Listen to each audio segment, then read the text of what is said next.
14-15 राज्य ऐसे हैं एसआई की भर्ती पे इंटरव्यू नहीं है। क्या कारण है कि राजस्थान में अब तक इंटरव्यू प्रणाली खत्म नहीं करी? साहू जी ने स्टेटमेंट दिया, दबाव आते थे इंटरव्यू में ऊपर नीचे करने के लिए।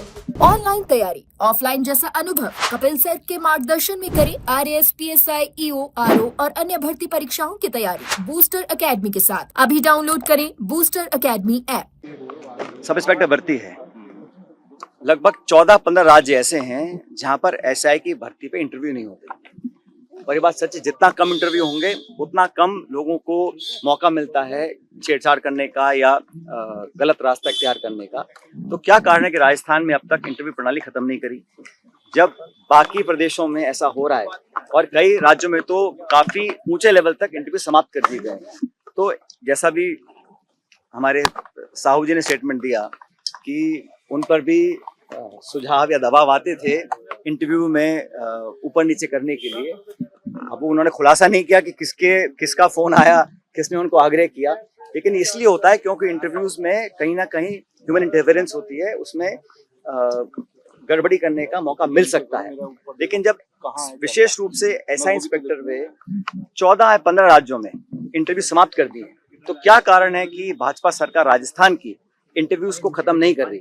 क्या वो नहीं चाहते हैं कि पारदर्शी कार्रवाई हो, मेरिट पर काम हो और लोग अनवांटेड तरीके से अपनी सेटिंग कर नंबर बढ़ा लें?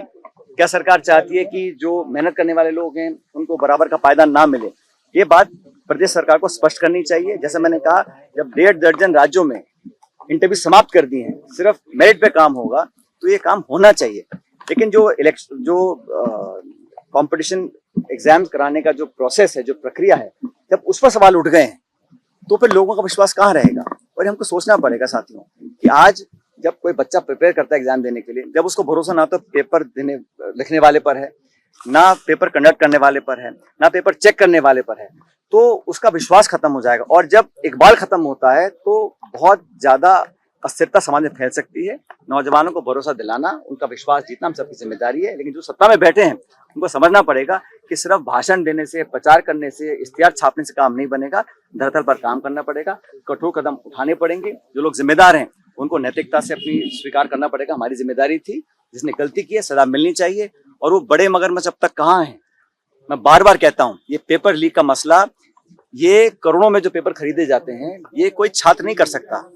मध्यम वर्ग का गरीब बच्चा बच्ची 20-50 करोड़ देके पेपर नहीं खरीद सकता।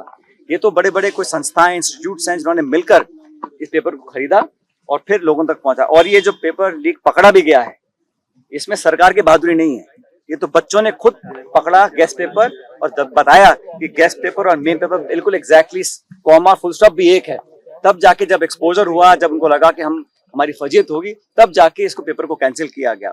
और इतने सारे लोग राजस्थान में पकड़े गए थे, सीकर में पकड़े गए थे, उन पर चार्जशीट क्यों नहीं, एफआईआर क्यों नहीं, क्यों उनको छोड़ दिया गया? तो सरकार भी, राजस्थान सरकार को भी जिम्मेदारी को समझना पड़ेगा। महाराष्ट्र में कई प्रकरण सामने आए, लेकिन राजस्थान में हमेशा हमारा नाम आता है। क्यों आता है? कौन वो लोग हैं? और 2.5 साल बाद भी सरकार अगर अभी तक उनको नहीं पकड़ पाई तो क्या कारण है?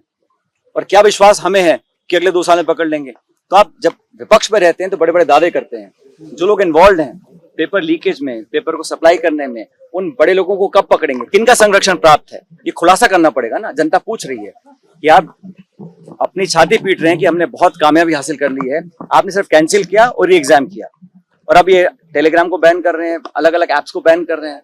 इससे क्या लाभ होगा?